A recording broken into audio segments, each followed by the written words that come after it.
Hi everyone, my name is John Naselli. I'm an immigration attorney in New York City for more than 44 years. And I'd like to tell you some of the things that are going on right now, which are getting very, very scary. So of course everyone's heard about the people being arrested all over the country and being detained and things like that. But one thing that's really, really critically important is what's going on at the airports. So people come in with tourist visas and they stay a few months, then they leave for a short time, then they come back with a tourist visa. Problem is that if you only leave for a very short time and you've had multiple entries, or you've had 4 or 5 months here, you leave for a few weeks, come back, stay another 4 or 5 months, leave, come back, immigration is likely to stop you. And what they're going to do is they're going to say, why are you been coming to the United States so often, and what are you doing here? So you're not allowed to work in the United States. If you deny working, they're probably not going to believe you. So what they've been doing is they've been checking everybody's telephones. They've been checking your emails, checking your texts, checking your social media to see what you've been up to. And many times our phones reveal our lives. And unfortunately, it reveals your life to immigration, and that's not good.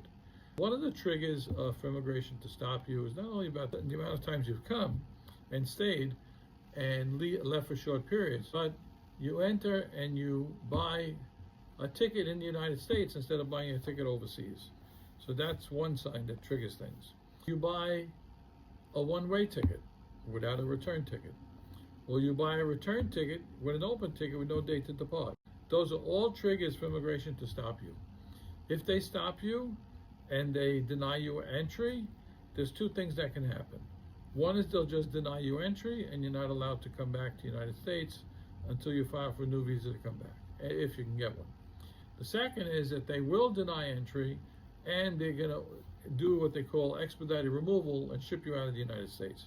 If that happens, you wait for the next flight to take you back on the same airline, and then you're barred for 5 years from re-entering the country. If you have that 5-year bar, it is going to be extremely difficult to ever get another visa to come back to the United States because you violated the terms of your visa.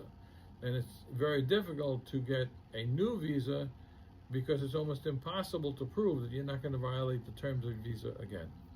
So the goal of the Trump administration has been to eliminate the amount of people come to the United States, eliminate the amount of people staying in the United States. None of these policies make any sense whatsoever because people are leaving in big numbers. We're losing a tax base here in the United States, becoming a big problem. So word to the wise is, if you're visiting the United States, you cannot work here. Be very careful.